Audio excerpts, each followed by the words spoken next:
नमस्कार साथियों। इतिहास चर्चा के नए अंक में आपका स्वागत है। मैं हूं चंद्रभूषण अंकुर।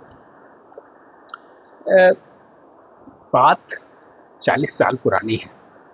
जब हम एमए इतिहास के विद्यार्थी के तौर पर मैंने एक पेपर पढ़ता था, वो स्पेशलाइज्ड पेपर था, India and it's neighbours, Bharat और उसके पड़ोसी। और बहुत ख्यातनाम इतिहासकार प्रोफेसर लाल बहादुर वर्मा हम हमारे शिक्षक थे। और वहीं हमने विदेश नीति का ककहरा सीखा, कूटनीति की भाषा के बिंदु जाने की कैसे छोटे छोटे शब्दों का महत्व होता है। वहीं हमको पता चला कि हम जब आज़ाद नहीं हुए थे, हम गुलाम थे, तब भी कांग्रेस अ, लाल सेना के पक्ष में चीन में अपना मिशन भेजी थी। और आज़ाद होने के बाद हमने बांदुंग सम्मेलन में तीसरी दुनिया, जो द्वितीय विश्व युद्ध के बाद दुनिया दो ध्रुवों में बढ़ गई थी, और इन दोनों ध्रुवों से हटकर एक गुट निरपेक्ष आंदोलन का विचार के बांदुंग सम्मेलन में 1955 में आया, तो भी हम उसमें शामिल थे। फिर 1961 से लेकर 1990 तक गुट निरपेक्ष आंदोलन के नेतृत्व करता देशों में हम थे। 1985 में जब सार्क का गठन हुआ, दक्षिण एशियाई क्षेत्रीय सहयोग परिषद का, तो भी हम थे। और आज जब अभी एक महीने पहले पाकिस्तान के साथ हमारा संघर्ष हुआ, तो मुझे बड़ी निराशा हुई, क्योंकि हमारे वर्तमान प्रधानमंत्री ने जितने बड़े पैमाने पर विदेशों की यात्रा की है, और हमारे विदेश मंत्री ने भी उनसे थोड़ा ही पीछे वो रहे होंगे जहां वो भी गए, तो हमको ये बात लगती थी कि जैसे काफी हमारा कद बढ़ा है और ऐसा ही बताया जाता है। लेकिन जब पाकिस्तान के साथ हमारा युद्ध हुआ, तो इजराइल को छोड़ के हमारे पक्ष में बयान देने वाला कोई नहीं था। और वो इजराइल जिसको जो हमारा कभी दोस्त था ही नहीं पहले।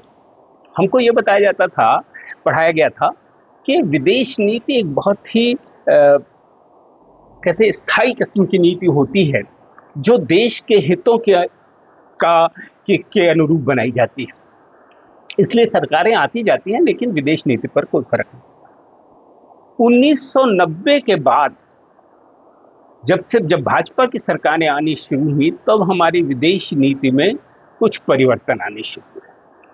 और आज हम वहां पहुंच गए कि जो लोग 100-150 लोगों जिस गुट का हम नेतृत्व करते थे, उसमें 100 से ज्यादा देश थे। उस नेतृत्वकर्ता देश की यह स्थिति हो गई कि आज उसके पास उसके पक्ष में बयान देने वाला कोई नहीं रहा। हमने खुलेआम, शायद ही किसी कोई चुना हुआ प्रधानमंत्री जो 140 करोड़ लोगों का प्रतिनिधित्व करता है, वो किसी देश में जाके किसी राष्ट्रपति के पक्ष में चुनाव प्रचार करता हो और माई फ्रेंड ऐसे रटता हो जैसे लंगोटिया यार हों लोग बचपन के।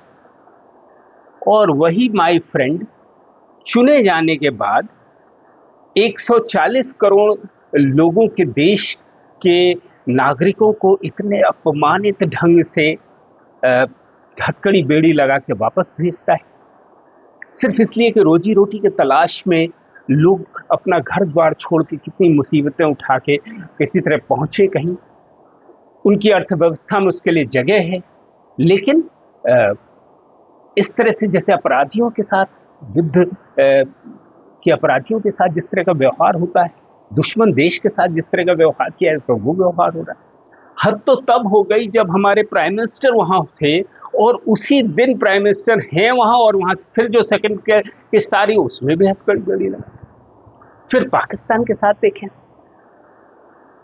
तो हम G7 में हमारे प्राइम मिनिस्टर पहुंच रहे हैं, इससे पहले वो G7 से निकल जा रहे हैं। और जा क्यों रहे हैं? क्योंकि उन्होंने पाकिस्तान के सेनाध्यक्ष को व्हाइट हाउस में लंच पे इनवाइट किया है। तो एक सेनाध्यक्ष जो एक वेतनभोगी कर्मचारी है, उसको 140 करोड़ लोगों के चुने हुए नेता के बरक्स अहमियत देना एक जनतांत्रिक देश द्वारा किस तरह की कूटनीति मानी जाएगी।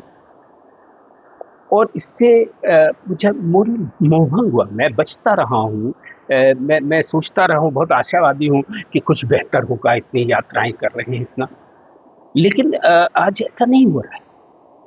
ईरान हमारा परंपरागत रूप से मित्र रहा है। दोनों प्राचीन सभ्यताओं वाले लोग हैं।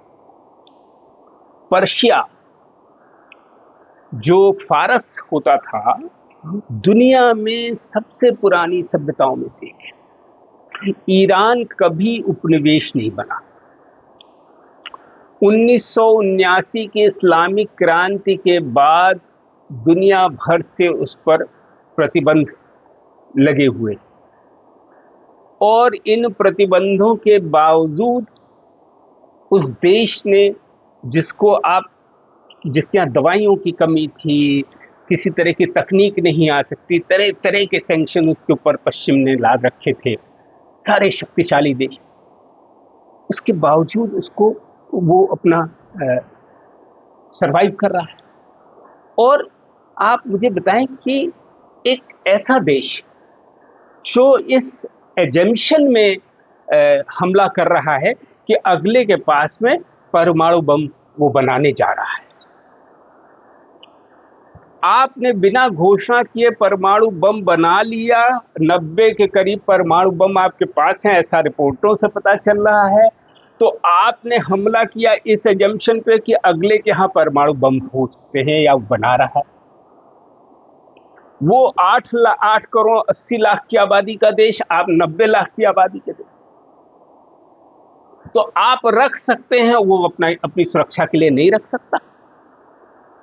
और मोहभंग तब हुआ जैसे प्रथम विश्व युद्ध में जब अमेरिका शामिल हुआ था, तो वुडरो विल्सन ने एक 14 सूत्रीय घोषणा उनकी थी, कार्यक्रम था उनका, और ये कह रहे थे वो, चाहे उनके मंशा जो भी रही हो, लेकिन कम से कम दुनिया के सामने जो कह रहे थे वो ये कह रहे थे कि यह युद्ध युद्धों का अंत करने के लिए लड़ा जा रहा है। यानी युद्ध विहीन दुनिया का सपना दे रहे थे वुडरो विल्सन कि प्रथम विश्व युद्ध के बाद अब कोई युद्ध नहीं होगा, इसलिए हम शामिल हुए। कोई महान मागा के नारे के साथ सरकार आई है अमेरिका में, मेक अमेरिका ग्रेट अगेन, ये नारा था ट्रम्प साहब का, और वो अक्सर कैप लगाए रहते, उस पर लिखा रहता मागा। सवाल है, अमेरिका कब महान था? अमेरिका प्रथम विश्व युद्ध के दौर में महान दिखता है, जब वो कह रहा है कि 9 स्वतंत्र देशों को अपने भविष्य का निर्णय लेने का आत्मनिर्णय का अधिकार है, जब वो दुनिया भर में जनतंत्र के विकास की बात कर रहा है, जब वो मानवता के पक्ष में बात कर रहा है, जब वो परमाणु हथियारों के विरोध में बात कर रहा है, जब वो नागरिकों के ऊपर जुल्म और सितम होते हैं तो नागरिक अधिकारों की रक्षा के लिए, तब वो महान। महानता कोई ऐसी चीज नहीं है कि वरना तो हर धनी आदमी महान हो जाता, लेकिन इतिहास में बिरले शासकों को महान कहा गया अलग अलग दुनिया के हिस्सों में, और जिन्हें भी महान कहा गया उनमें कुछ ऐसा था। तो ये सारी बातें मेरे दिमाग में पिछले 1 महीने से खटक रही थी, और अंततः मैंने सोचा कि जब मेरी सारी आशा सारा उस पर तुषारपात हो रहा है, तो ये एक कम से कम ऐसे देश के पक्ष में तो हम कभी खड़े नहीं हो सकते जो युद्ध अपराधों का दोषी है, जो निहत्थे लोगों को रोटियां भीख में मांग रहे लोगों पर गोलियां चलाने वाले देश के साथ हम खड़े हैं। ये बात